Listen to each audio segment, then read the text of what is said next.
And welcome in. Here we go. Welcome into the Make the Money and Run podcast. Vasivada Party, Charlie O here. See our new logo up there. We're sponsored by the Britannia Arms of Cupertino. Check them out at BritanniaArmsDeanza.com, 408-252-7262. They cater to your office parties. They'll have your group events all set up. You can check it out. And next time you're in Silicon Valley, go in there for their weekday specials as well as the NFL weekends, NCAA weekends as well, too, for the 20 TVs that they have. They're the best British pub and restaurant in Silicon Valley. And we welcome you into the studio. Vasivada Party, Charlie O here. The Make the Money and Run podcast for Thursday, October 28th, 2021, coming up on this episode of the podcast. Big happenings in the NBA last night. Game winners and ejections and everything that goes on in the first 3 weeks of the NBA. The big showdown in Arizona tonight with the NFL in Week 8 starting with the Packers and the Cardinals. Cardinals 7-0, the Packers 6-1. But big doings in Green Bay as far as injuries and players that are out for tonight. But we start with the World Series. Don't forget, we're here every Mondays, Thursdays, and Fridays. Mondays at 3 o'clock. Thursdays at noon, and then Fridays at 12:30. One more week of the Friday baseball show, and then we hit the Friday football show full board at 1 o'clock Eastern. But tomorrow we'll be on at 12:30 Eastern time for the Friday baseball show. Don't forget to check out our social media posts by 6 o'clock every day during the week. We'll have our latest news. In fact, if you saw the post on social media yesterday, you got the latest news on LeBron James being out and how that affected the line. It didn't affect the game for them because they blew the 25-point lead anyway. But you check it out at 6 o'clock Eastern on our social media page. Do you have an Instagram page? You know what? I never asked you that. I said we both have. I do. Page. I just got to find out what the handle is. All right. Well, you get a new one. But anyway, you can find us on Instagram at V Party Sports on Twitter, and then email us MTMAR podcast. We get your selections for each day during the week, and then on the weekends we start at 11 a.m. Eastern for college football, noon Eastern on Sundays for the NFL weekend. We don't exclude the NBA or the NHL at all on Saturdays and Sundays, but we do it 3 times on Saturday and 2 times on Sunday. So here we go.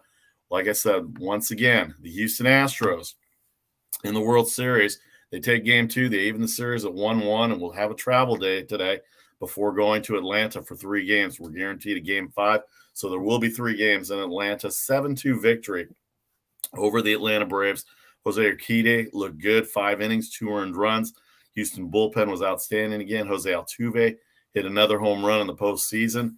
What a game it was for the Astros. A definite must-win game because you don't want to go to Atlanta for 3, Charlie, down 0-2.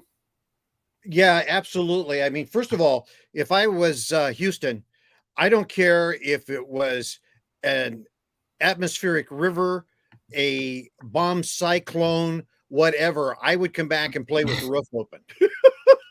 Because they played with the roof open last night. I forget how long it'd been since they'd had the roof open there at Tropicana, but they had the roof open last night, and everybody just couldn't stop gushing about how it changed the atmosphere last night, and the team really responded to that. But for the Astros, the key there was they needed to come out and jump on the Braves early, and that's exactly what they did. And the reason they needed to do that, even though they've been a team that has had the ability to score late in games, I think psychologically they just needed to come out and jump on the Braves early, and that's what they did. And then Urquidy gave them a great pitching performance, and that also was what they needed last night. So they were able to even that game up because Houston played the Houston game last night. And the Houston game to me is a beautiful combination of playing small ball and power ball, or as I like to call it, they play baseball. and so it was fun to watch last night. And again, I call this kind of the Altuve redemption year, in the fact that we're seeing him play baseball the way we know he can play baseball. Unfortunately, he was tagged in all of that awfulness that was the year that they had during that scandal. And we're still seeing now that he's a great ball player, and they didn't need to do that. They just didn't need to do. That's what's so stupid about it. Yeah. He didn't need to do it because he's a great ball player, and I'm glad to see that he's playing and doing well because it was so unnecessary. And so we got to see him play last night and do well, and it was really good. But I'm glad we're going to have a series because I think that the Braves are going to get home. The Braves play well at home. The Braves are the third best team in all of baseball in the second half of the year, and I have no problem seeing this series going 7 games. I really, really don't. I think this has got all the potential to do that because you've got 2 scrappy teams. And I like that. I mean, I know this doesn't have the national appeal that Fox would have liked to have had. And I understand that. I'm in the business. I mean, it'd have been much better. It would have been much better if the Dodgers would have been in for ratings and if Boston and the Dodgers would have been in, it'd have been Fox executives and the advertising guys would have been much happier. But I think this is a couple of scrappy teams that for baseball fans, it's going to provide a good series. And again, I can see this going 7 games. Michael Brantley had 2 hits for the Astros. He's 5 for 9 in the series. 9 hits overall for Houston. Altuve 2 for 5 last night with the home run. He's 2 for 10 in the series. So those are the good and the bad right there. The Braves defense was not very good last night considering how good it's been all season or all second half of the year and into the playoffs, especially with the way the infield was playing. The Houston bullpen was solid again. 4 innings pitched. They only gave up 1 hit, no earned runs. Max Fried, Houston Astros, they hit left-handed pitching. I said that yesterday on our baseball show, that the Astros will hit left-handed pitching, and they might have a chance to go after Max Fried. And sure enough, they laid off the tough curveball that he had, and they went after the fastballs. He gave up 6 of the 7 runs. Granted, they didn't have very good defense. Rosario's error certainly helped in that scenario on the Maldonado base hit. By the way, Martin Maldonado got a base hit. For those that were wondering where Martin Maldonado was, he got a base hit, but he's been outstanding behind the plate. They're not going to put Jason Castro in there because of the defense and the way he handles his pitching staff. So we got to get a little love to Martin Maldonado for the way he's handled himself because he's not hitting the ball at all. And that's one spot in the order. Kind of like if they're when they're going to be in the National League Park. Now I got a feeling they may have 2 spots in the order that may not produce as much, but we'll see how Houston handles the National League. Max Fried, as we said, gave up 7 runs. The rotation issues for the Atlanta Braves for Game 4 and Game 5, they talked about it yesterday. It was still a game, and they were talking on radio, and also some of the pundits were talking about, do you pull Max Fried back and bring him back on 3 days rest? I say no. He's a young guy. This is too big of a series. Everything's been discombobulated anyway with the whole 2021 to begin with. But let's go back to Game 1 for a second. The Braves won the Game 1. How about the toughest guy that's not in the NHL right now being Charlie Morton in the Major League Baseball scenario? I mean, the guy pitched on a broken leg. I mentioned it yesterday. A broken tibia, I believe was what it was. He pitched 3 batters in the second inning, sat down through a half inning on a broken leg, came back out and struck out Altuve as his last batter until he finally figured out he couldn't stand on his leg because he's got a broken tibia. And now he's done for the rest of the series. That's a big starter for them. He wanted to pitch against the Astros, Charlie, because this was the team he pitched for in 2017 for the Houston Astros. In fact, he was the Game 7 winner for the Astros against the Dodgers in 2017 in Los Angeles. And then, of course, last year, he also pitched in a Game 7 in the postseason for the Tampa Bay Rays as the American League champions in the World Series. So he's a veteran guy. That staff could have used him. Where does Atlanta go now? I mean, now they've lost 1 starter for the rest of the series. And now, I mean, I know we're in the bullpen age nowadays, but so that's probably what's going to happen. But the fact is that Charlie Morton's a big arm for them, and he can't go because of a broken leg. But props to him for even trying to go on a broken leg, Charlie. Yeah, and by the way, it was the fibula, not the tibula, but I'm, okay. The T and F, who knows? I mean, they all sound the same. Still hurts. Oh, listen, when I heard that, I was in shock. I mean, the guy broke his leg. I mean, and you're absolutely right. Your hockey analogy couldn't be any more correct. I mean, only a hockey guy could be the person that would come back out and do that. I mean, I don't know how he was planting. I mean, how do you do that? I mean, that is sheer will and a desire to hang in there and be in that. And hats off to him. I mean, it's just too bad that for Atlanta that he won't be there, because we use the term gamer a lot, and probably too easily, about guys in baseball. Ladies and gentlemen, you want to see a gamer? Go look on your computer. Bring up a picture of Charlie Morton, gamer. If you want to buy a baseball card and give it to your kid and say, hey, be like this guy, Charlie Morton. That's what you want. But to answer your question, Vasu, and I know this is going to be the obvious answer, but yeah, it's going to have to be bullpen. And that's in essence what they did on Monday night, because when he went down, they just had to make it a big bullpen game. And wow, what an impressive bullpen game they had. I mean, they really put that together. Now, I think that may have really affected what they were able to do in game 2, because they had to use so many guys out of the bullpen.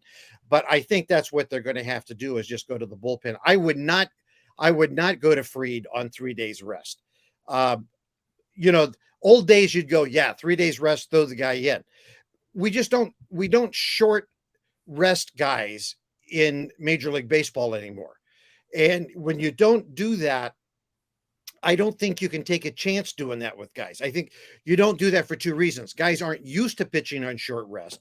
So I don't think that's a positive, putting them out there when they're not used to that. I don't think conditioning wise, they're used to doing that. Number 2, I think you take a chance on hurting guys, because you've conditioned them to be used to a rhythm and a style of doing that. So I don't think there's any advantage to throwing him on short rest. I think you're used to doing bullpen games, working around those situations. So I think that's what you do. You go to the bullpen, you just bite down on the stick, and you make it happen. Vasu Vatapalli, Charlie O here on the Make the Money and Run podcast 3 times a week. Mondays, Thursdays, and Fridays. We're on Facebook Live, YouTube Live, and Twitter Live right now. So hi to everybody on there. Thanks for your support. If you missed any of the live broadcasts, you can always download and subscribe anywhere you get the podcast.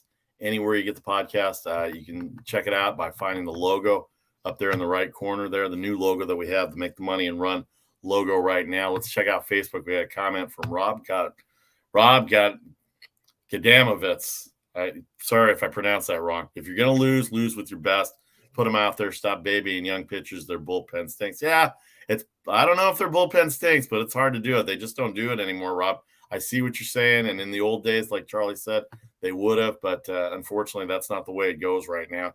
They're going to make sure. If they were down 0-2, then maybe. But you know what? They're going to use these guys out of the bullpen. So if you're going to use them, then they're going to use them out of the bullpen. And what that does now in 21st century baseball or 2021 baseball, Rob, is that they're going to change the lineup over, because everybody platoons their hitters. So you may have an advantage there when you get some of those left-handed hitters out. Although Houston, their left-handed hitters are Brantley and Alvarez, and they're not going to come out for anybody because they're too good. So you might want to rethink that pattern as well too. But it's 1-1, a travel day right now. I'm sure Brian Snitker and Dusty Baker are having their meetings right now, trying to figure it out, or they did last night on the plane, and they'll meet with the media in the afternoon and go with that. We're here every day at 6:00 Eastern on social media.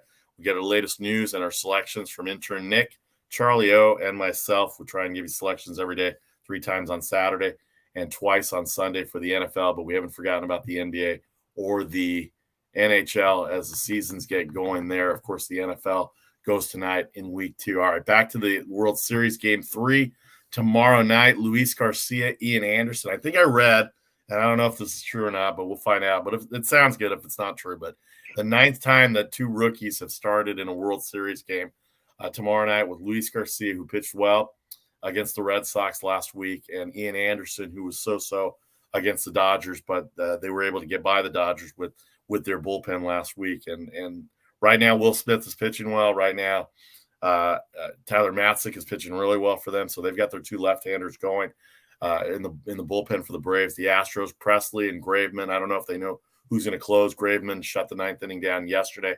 Presley came in the 8th inning, but both bullpens are pitching well. So you don't need a lot from your starters right now. So what are we looking at for 2 rookies in game 3 tomorrow night, Charlie O? You know, Vasu, they're rookies, so you don't know. I mean, they could go 2 innings and they could go 7 innings.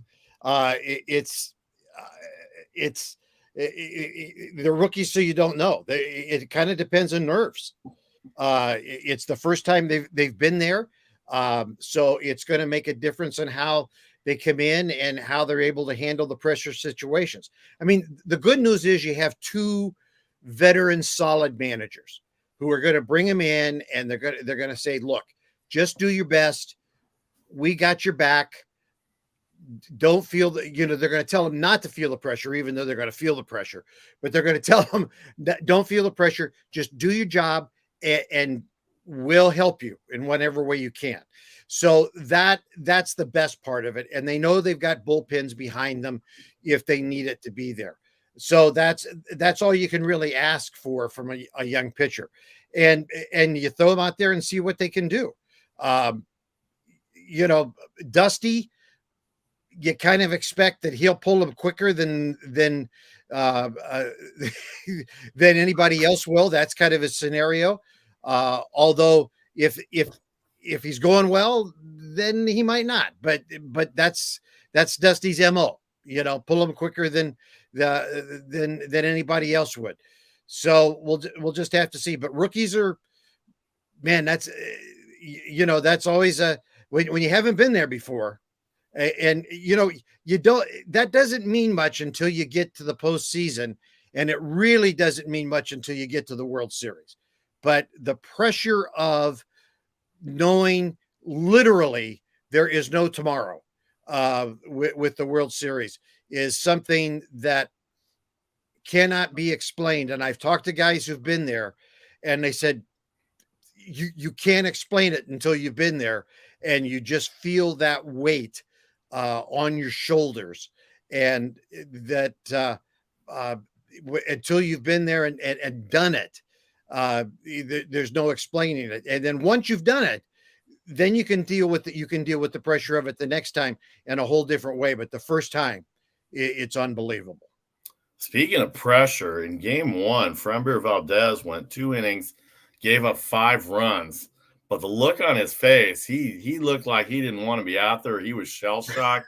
I think the Soler home run got to him right off the bat. But the looks on his face, he just didn't. I mean, we've watched a lot of games in our life, and I can't remember, honestly, the last time that somebody looked like he was actually scared to be out there, because he did. And I don't want to say that he was, because he's a professional pitcher, and he's had a good year, and he threw well against Boston last week. In fact, he's the only pitcher in the postseason to go 8 innings in a game. I take that back. I think Logan Webb went in game 1, 8 innings against the Dodgers in the NLDS. I want to say that was the case. But the fact is that definitely in the American League, there hasn't been anybody gone 8 innings. But, boy, they jumped on him quick with the 3 runs in the first, and then the Duvall home run in the second inning. It was 5-0 before you know it, and Dusty Baker had no choice to pull it. But he looked shell-shocked, and he looked a little unnerved out there. Actually, he looked a lot unnerved out there, Charlie, and I had never seen that look. So you talk about the pressure. It clearly got to Framber Valdez, and you can't usually say that from a distance or from afar or through the TV. But yet, this time, I believe we could tell right away with Framber Valdez. Yeah, well, Vasu, I think you know how. I mean, you were a pitcher, so you understand this.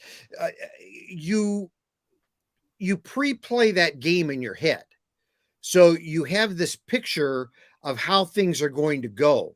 And you get out on the mound, and then especially in a huge game like that, you're starting the first game of the World Series, and you go out there and you've got this whole scenario. I mean, not that you necessarily go out there and say, "Hey, I'm going to throw a no-hitter," but you've got this picture in your head about how it's going to go, and then the whole thing just blows up on you like that. Especially blows up on you in front of your home crowd, Right? And sometimes you get in a situation and when things just don't happen the way you're expecting them to go, it'll unnerve you. Now, is he so shell-shocked he can't come back and make his next start? Absolutely not.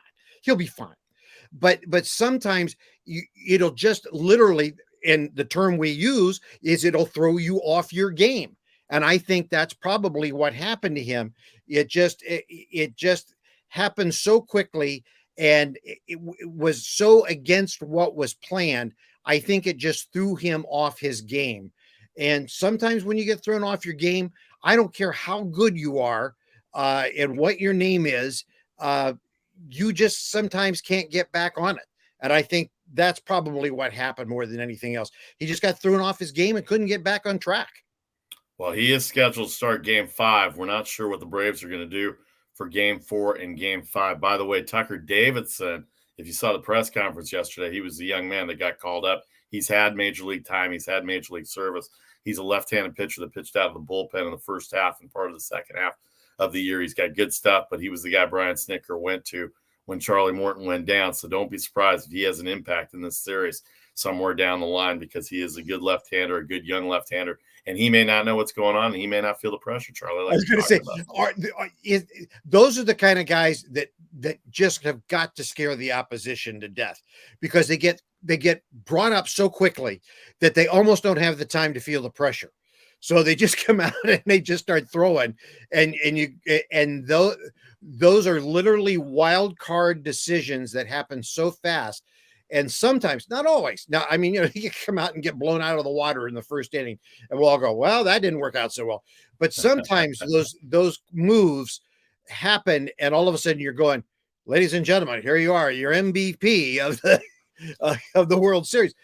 So he will be someone to watch, because it could be a pivotal move. No doubt about it. The Houston Astros and the Atlanta Braves tied at 1 game apiece in the World Series, the travel day today. Game 3 tomorrow. Ian Anderson at home has pitched well for the Braves. He's still technically a rookie. He didn't have the innings last year in the 60-game season, but he was good in the postseason last year. This year, about what you'd expect from a young pitcher coming in. The Dodgers got to him a little bit in game 2 and game 5. They got to him big time, and that the Dodgers were able to win that series, win that game 5, and then lose the series in game 6.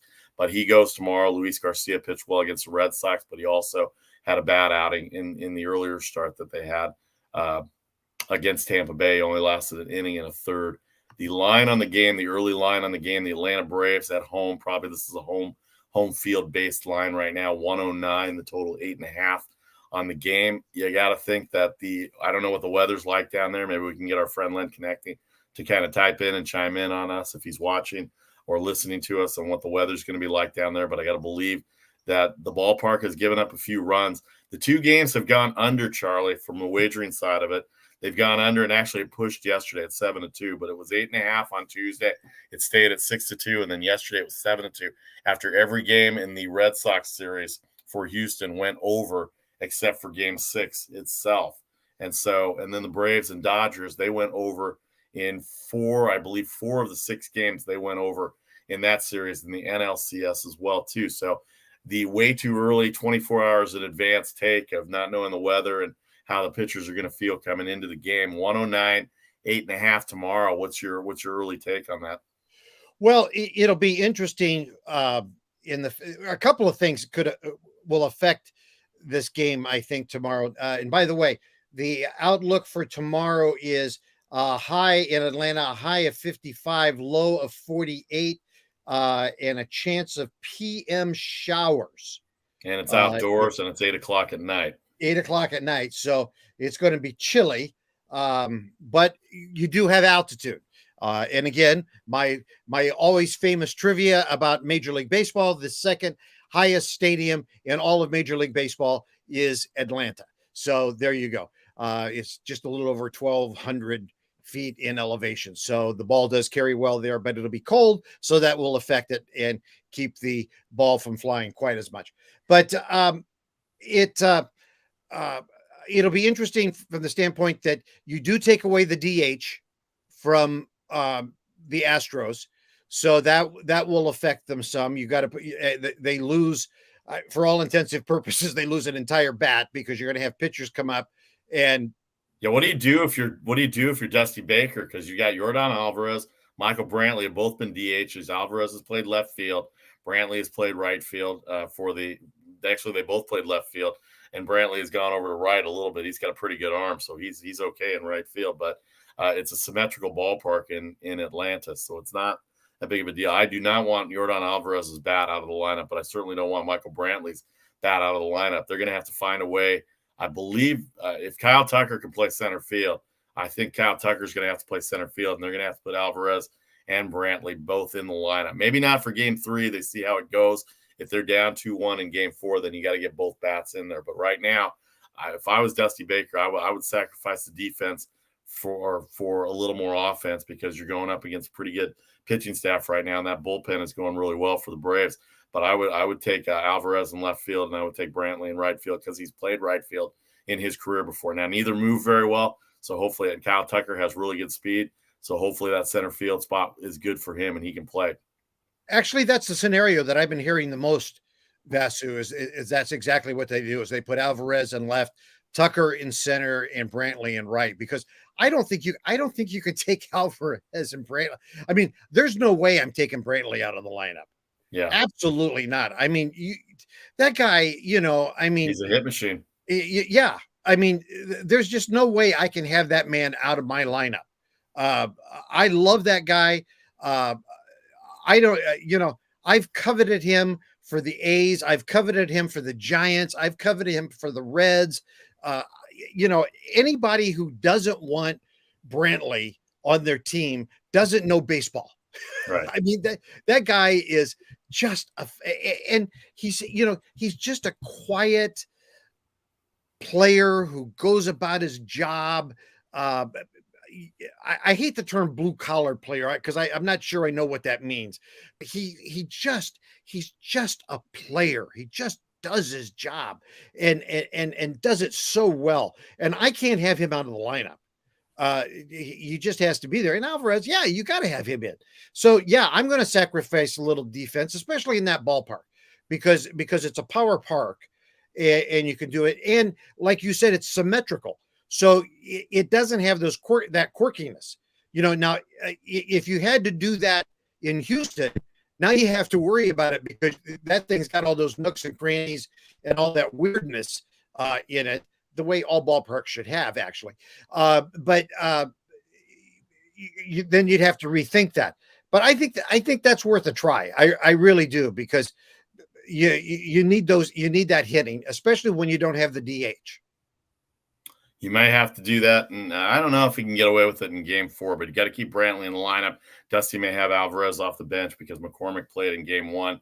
Jose Siri played in game 2. He got a base hit and an RBI yesterday as well. McCormick did not get a hit at all, but I think McCormick and Siri will probably be the odd man out come tomorrow night in Atlanta. 109 the line for Atlanta with Ian Anderson versus Luis Garcia. 8.5 the total. Be interesting. Game starts at 8:10 tomorrow night on Fox Sports. Check your local listings on that. All right, when we come back in 30 seconds on the Make the Money and Run podcast, Vasu Party Charlie O. Thanking everybody on Facebook, YouTube, and Twitter live. If you miss any of it, you can download and subscribe anywhere you get your podcast. We're here Mondays, Thursdays, and Fridays. Don't forget our social media posts by 6 o'clock Eastern, including our intern, Nick. His player props have been very interesting. I don't know if you've seen the posts. Have you seen the texts that go back and forth between us? They're very interesting. Oh, yeah. He's got a handle. And he's got a handle on it as well. He'll be with us tomorrow at 1:45 Eastern for our Friday football show as well. But when we come back, we're going to talk a little. The NBA has a few games going on. The NHL, the Florida Panthers of all teams, are red hot right now. Edmonton Oilers lost their first game 7-0. Yeah, 7-0 for the 7-0 for the Florida Panthers right now. 14 points. Their announcer Craig Minervy, we're trying to get him on in the next few weeks if the Panthers stay hot. A friend of ours on the friend of mine on the Twitter side of it. And shout out to Randy Hahn, by the way. Got married yesterday, or got married over the weekend. I've known Randy Hahn, first Randy. Media guy I've got 25 years ago. For those that don't know, Randy Hahn, the San Jose Sharks TV voice for the last 20, almost 30 years now, I guess, since I got out of college. One of the best. Yeah, one of the best. And he got married over the last weekend. Intimate service, so congratulations to him as well. But lots of NBA. We'll get to the NFL when we come back from the break. A little college football to talk about as well. Vasu Party Charlie O on Thursday, October 28th, 2021. The Make the Money and Run podcast. Live on Twitter, live on Facebook, live on YouTube. Of course, download and subscribe anywhere you get your podcast. Back in 30 with the rest of sports for this Thursday afternoon.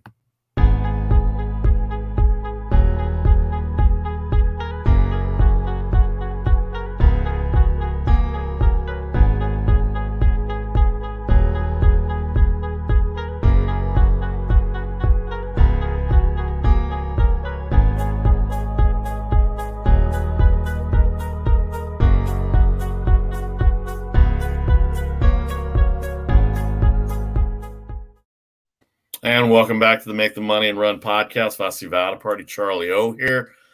We're here on Thursday, October 28th, 2021 on Facebook, Twitter, and YouTube Live. If you missed any of it, you can download and subscribe anywhere you get your podcasts. We're sponsored by the Britannia Arms of Cupertino. Check them out at BritanniaArmsDeanza.com, 408-252-7262. If you live in the area, you can check them out during the week for their weekday specials. On the weekends, 20 TVs for all your NCAA action, NFL action, Major League Baseball playoffs, NBA, NHL, starting as well, too. Your fantasy football on all your weekend wagering action as well. And go early for the Premier League, La Liga.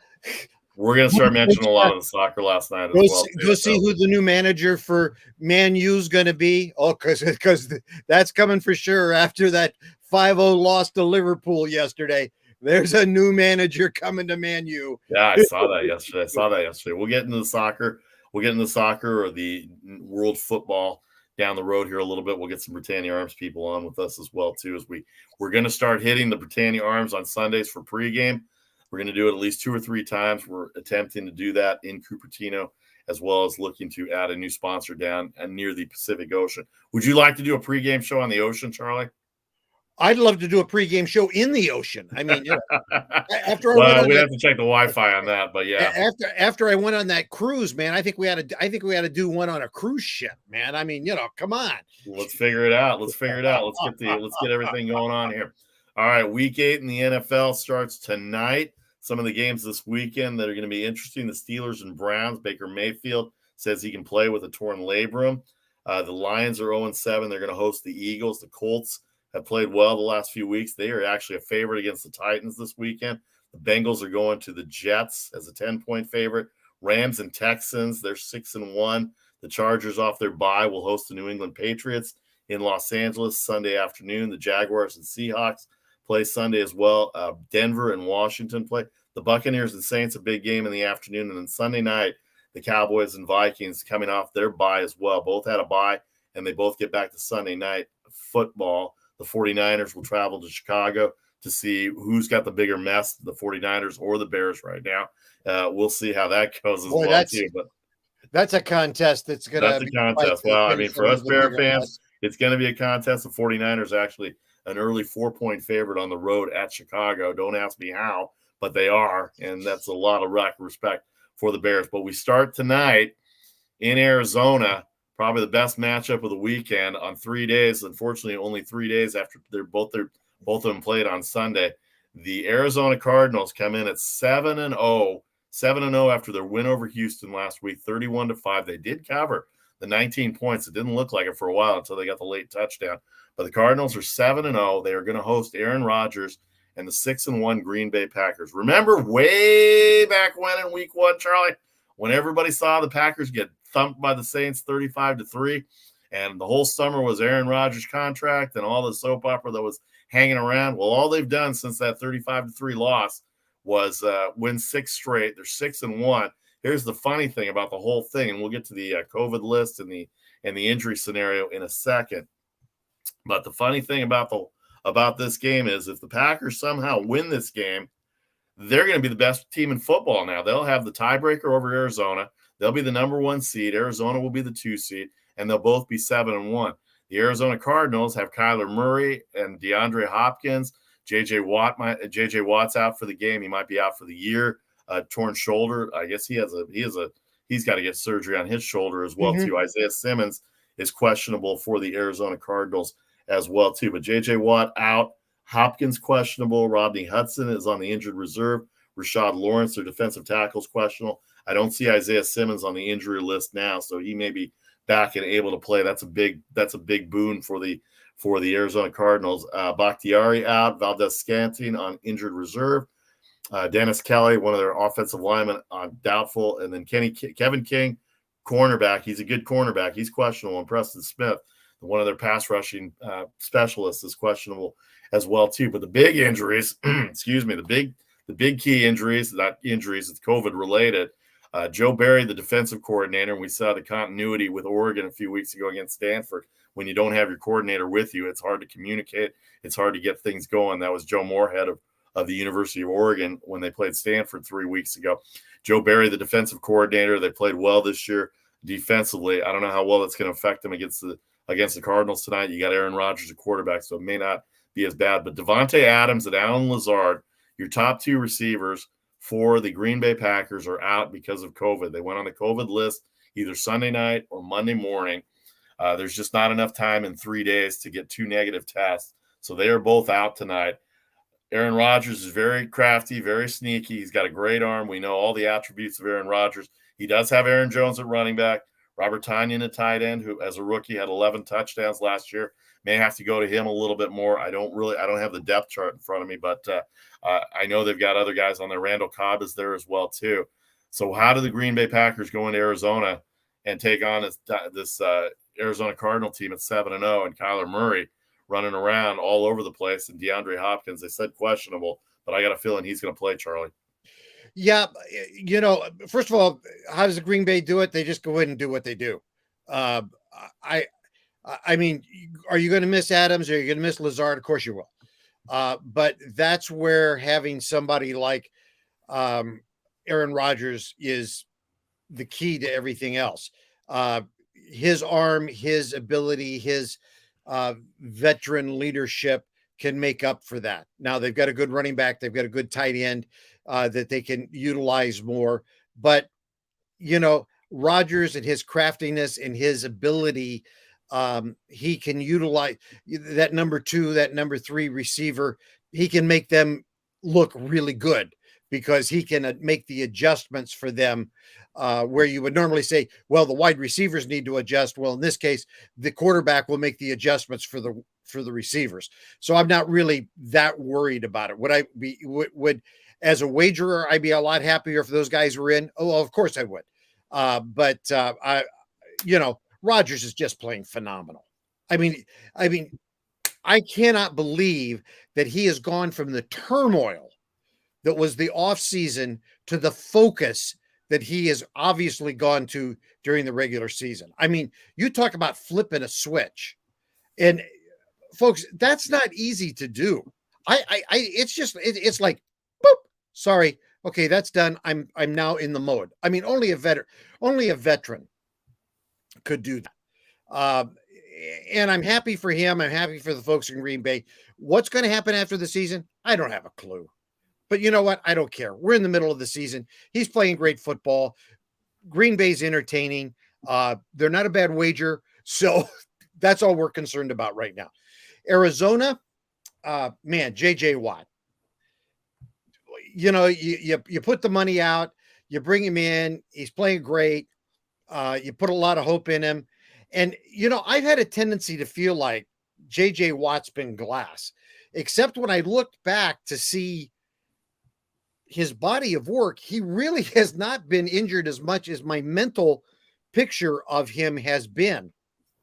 So I'm really disappointed for him, especially with the way the Cardinals had gotten started. I kind of thought, well, man, he's finally going to be really in the playoffs, really having a chance to make a run. And now it looks like, all the initial reports are that this is a season-ending injury. So that's too bad. Because he seems like a really good guy, and he's obviously an awesome player. So that's too bad. But that's not going to end the Cardinals season for sure. No, they're too good. But as far as Murray, Murray has rushed for less yards this season, far less yards this season than he did last year. So yeah, he may have to crank it up some tonight. But they have changed their scheme quite a bit. So I think he will rush more, maybe be a little more abandoned than he's been. But I don't think you're going to see tonight what we would have seen last year from him. I still think that they will stay within themselves and go with their game plan. I mean, sometimes you just got to go with next man up theory and stay with what's working. And man, when you're 7-0, I'd be very, very leery of changing too much until you're 7-1, and then say, okay, maybe we'll change something because it's working. And nobody, and Vasu, the one thing, I'm sorry, I'm running on here a little bit, but let's face the facts. what did every preseason expert say? These guys are going to finish last in the NFC West. Right. I mean, that's what everybody was saying. Nobody saw them as the last undefeated team in the National Football League. So they're a phenomena that deserves to be watched and praised. Arizona, 6-point favorite. The total is 50 tonight. That line started at 6.5. It may have even started at 7. But the fact that Devontae Adams and Alan Lizzard are both out, some of the offensive pieces missing on the offensive line, as well as some of the defensive injuries, the factor that this line came down from 6.5 to 6 is strictly number 12, because that's the way it goes with him. So it's 6 and 50. That's a tough number. You can still win or push in overtime with 6. The numbers on Arizona, they're 7-0, 3-0 at home, 4-0 on the road, 6-1 against the spread, 2-1 against the number at home, 4-0 on the road. The over-under, this is very interesting because you would think both teams could put up some offense, but they both play pretty good defense. I'll be interested to see how Green Bay's defense is. No defensive coordinator Joe Barry tonight. He's on COVID as well, too. 3-4 total over-unders for Arizona, 1-2 at home and 2-2 on the road. Green Bay, 6-1 overall, 3-0 at home, 3-1 on the road. That opening week loss in Jacksonville, their only loss, 6-1 against the spread. 3-0 at home and 3-1. Again, that opening week loss, their only line that they did not cover. They covered against the Bengals, which none of us thought they had a chance to do. We thought the Bengals were going to get them, but they ended up winning that game in overtime, covering the 2.5. Over-unders for Green Bay, and this is interesting as well, too. They haven't put up a lot of points. Certain games they did. 2-5 overall on the over-under. 2 overs, by the way, that's over first and under second. 2 overs, 5 unders. 1-2 on the road, 1-2 at home, 1-3 on the road in the over-unders. So are we looking at 2 defenses, Charlie, with Kyler Murray and Aaron Rodgers under center, and no 2 receivers for Green Bay, and Hopkins questionable for the Cardinals on the wide receiver side? But they've got Rondale Moore and they've got Christian Kirk. They've got AJ Green there as well, too, and they've got an okay running game. But your running game is Kyler Murray as well, too. And now they've got Zach Ertz, a tight end, who's already contributed in his one game with Arizona. So what does Green Bay do defensively to stop all those weapons that Arizona has? And conversely, what does Arizona do now that we know that Isaiah Simmons is probably going to play tonight at linebacker for Arizona against Aaron Rodgers and that running game of Aaron Jones and no wide receivers? So Tanyan at tight end will be big. So it's just a matter of I think it's just a matter of who's gonna what do you do with Rodgers and Murray too, because they both can run in situations where they need to. Now Murray's not running around without a plan nowadays as he did last year as a rookie or in his first couple of years as a rookie. Now Aaron Rodgers only runs when he has to, but he has so much open field when he does, and he knows how to slide. Do you take a defender off and spy Rodgers, and do you take a defender off Green Bay and spy Murray, or how do you play this now? Man, I always worry about taking defenders off and spying guys, because you're taking yourself out of your regular scheme, and in all of these offenses are too sophisticated, and they make adjustments way too fast, and you open yourself up, and you take a guy out of being able to help cover.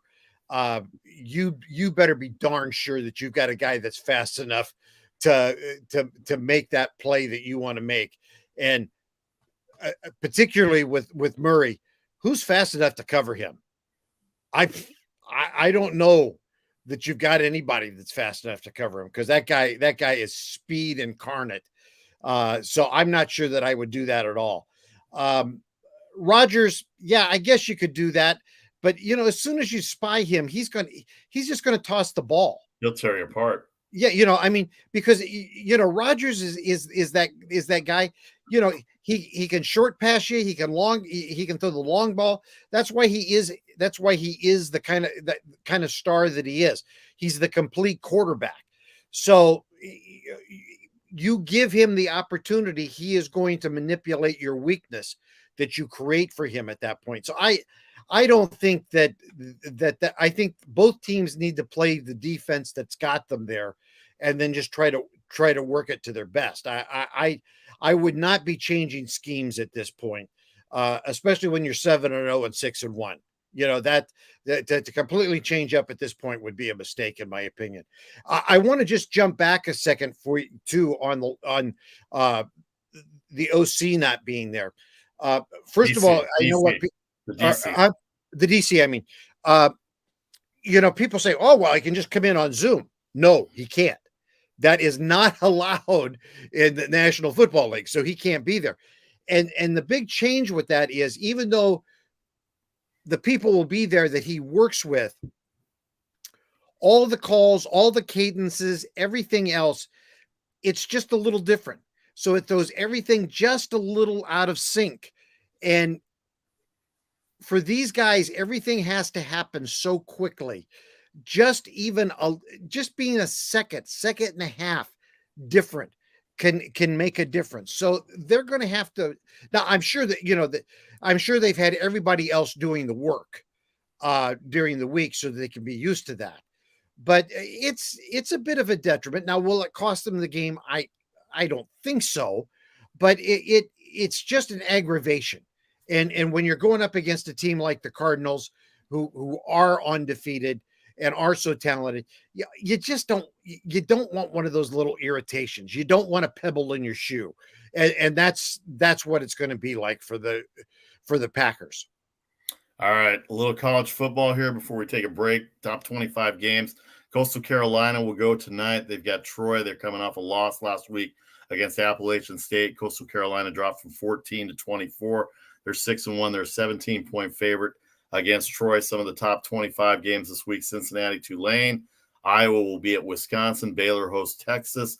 Pittsburgh's playing really well. They host Miami. Iowa State will be at West Virginia in a good Big 12 game there. Oklahoma will host Texas Tech. Oregon hosts Colorado. Ole Miss and Auburn will be a good game on Saturday afternoon as well, too. Saturday afternoon, West Coast time. Kentucky, Mississippi State will be an interesting one in Starkville. SMU at Houston. The big game on Saturday night will be Penn State, Ohio State. And Fresno State, San Diego State will be very interesting. San Diego State only 1-point favorite. That is late night TV, 10:30 Eastern on Saturday night. The big game in the Big Ten will be the Michigan Wolverines going into East Lansing to take on the Michigan State Spartans. We'll have a full preview of all those games, as well as all the college football with every conference involved. We'll review the Coastal Carolina game tomorrow at 1 Eastern on the Friday football show. Don't forget the Friday baseball show precedes that at 12:30. When we come back in 30 seconds, we'll talk a little NBA. We'll get the takes of Charlie O on the NBA game. The Lakers blew a big lead last night. Sacramento Kings got a win at Phoenix, something that they have not done over the years. And we'll talk a lot of NBA. We'll mix in a little bit here and there with that. And then we'll sign out as the Thursday edition of the Make the Money and Run podcast here with you with Charlie O and Vasi Vadaparty. Thanks to everybody on Facebook Live, YouTube Live, Twitter Live. Don't forget you can download and subscribe it anywhere you get your podcast. We're sponsored by the Britannia Arms of Cupertino.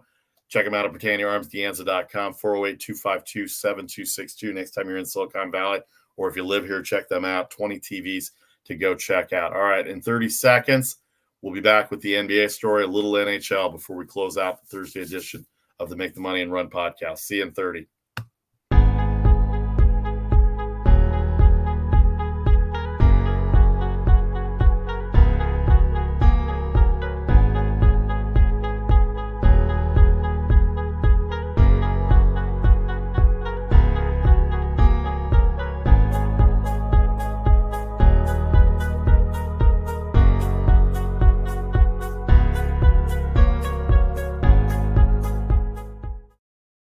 And welcome back to the Make the Money and Run podcast. Vasi Vadaparty, Charlie O here, welcoming you into Thursday, October 28th. Sponsored by the Britannia Arms of Cupertino. Check them out at BritanniaArmsDeanza.com, 408-252-7262, celebrating 40 years as Silicon Valley's best British pub and restaurant. Check them out when you're in Silicon Valley. If you live here, 20 TVs, fantasy football, your sports wagering action on the weekends, also daily specials during the week as well, too. Don't forget the soccer, the baseball, the NBA, the NHL, the World Series with a day off. Thursday night football is a good game tonight. A little college football with Coastal Carolina going as well, too. We're here every Mondays, Thursdays, and Fridays. Don't forget our baseball show at 12:30 Eastern tomorrow, preceded immediately by the Friday football show at 1 Eastern. One more week of the baseball show with the World Series. No World Series tonight, as we said.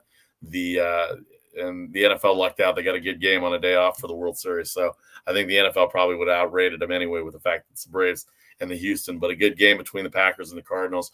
We talked about it a little bit. Don't forget, we'll have our social media picks selection Thursday by 6 o'clock Eastern. Intern Nick, Charlie O, and myself will have the latest news and also our Thursday selections.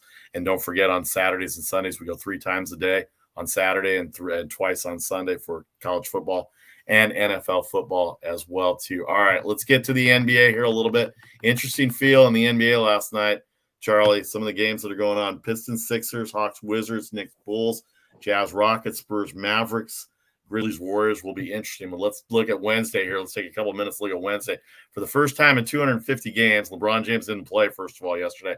Lakers blew a 25-point lead at Oklahoma City. Russell Westbrook making his comeback to Oklahoma City. He's already been there as a visitor before with Houston and also with Washington, played there last year as well, too.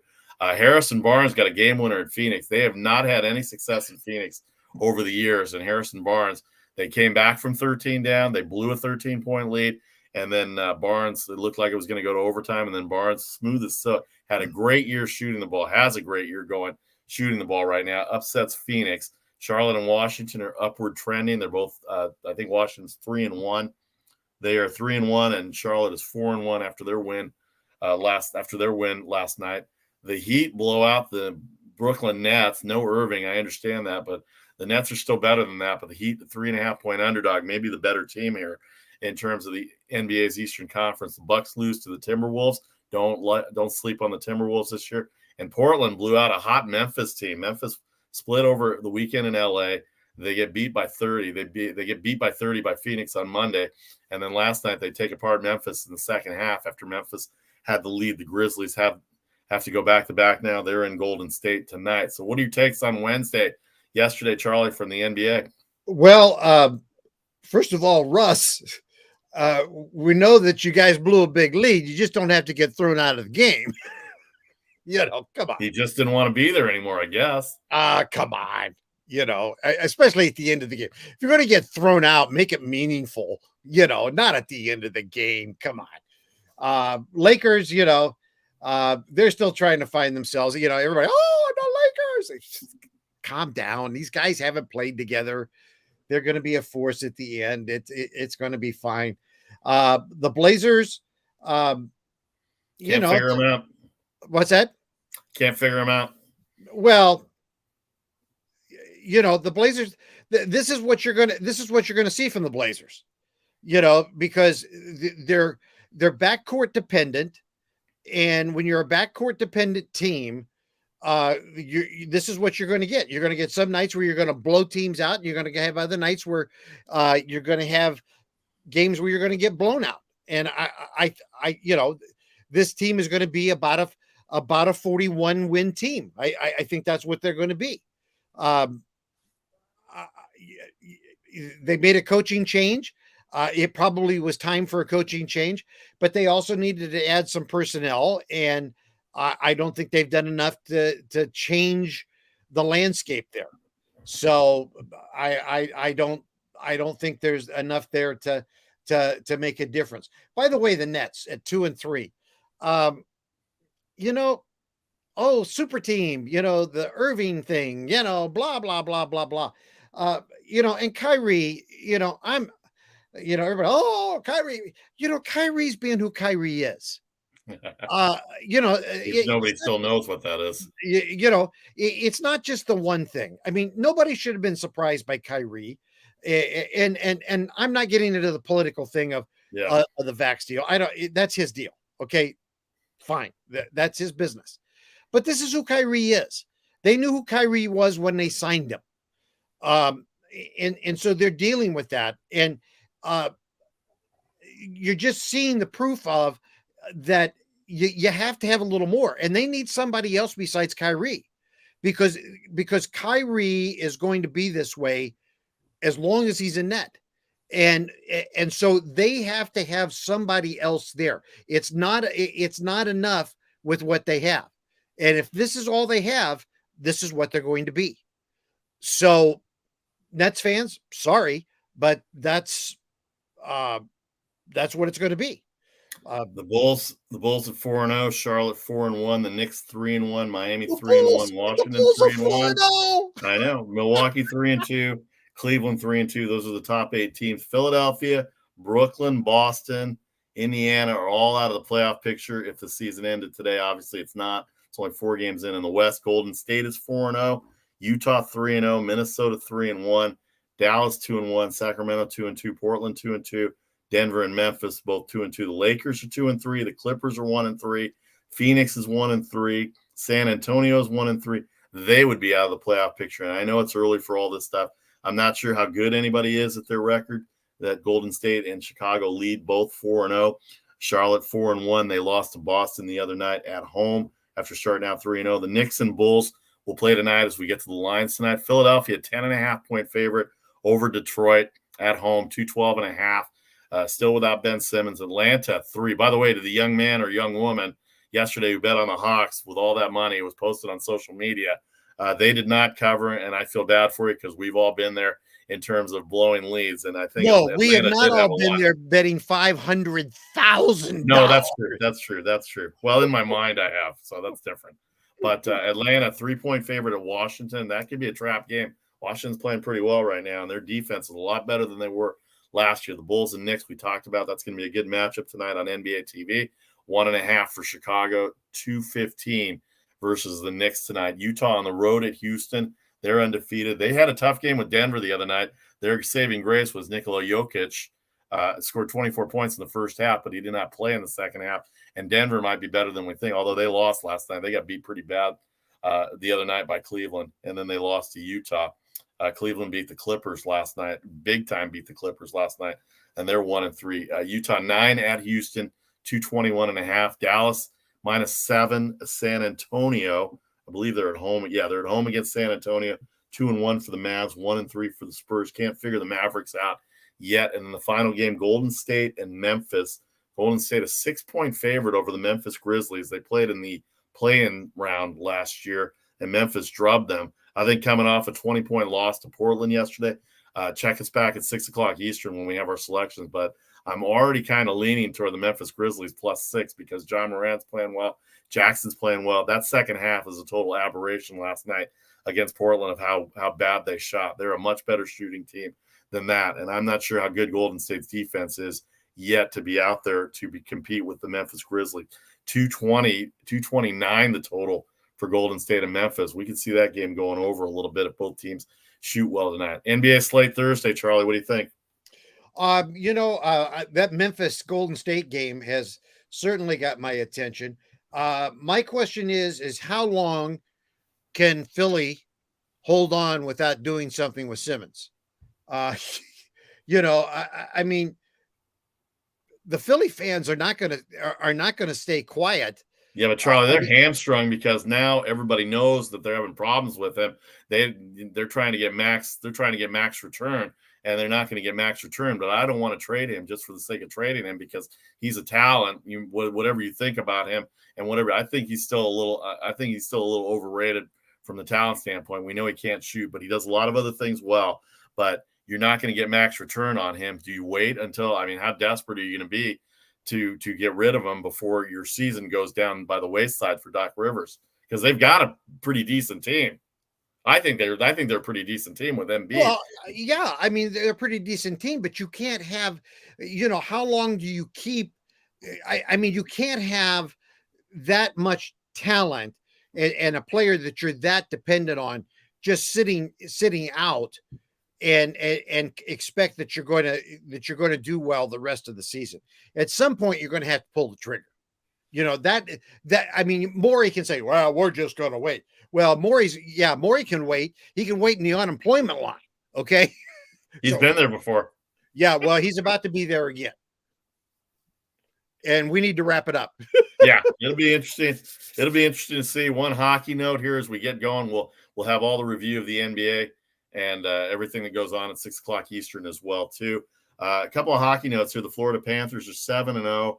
The Buffalo Sabres, who were not supposed to be very good, they're 4-1. Washington 4-0. Carolina 5-0 for those that bet on hockey. The St. Louis Blues, who I thought were going to be very good this year, they and the Minnesota Wild 5-0 and 5-1, both with 10 points. The Edmonton Oilers, a big favorite last night on Philadelphia.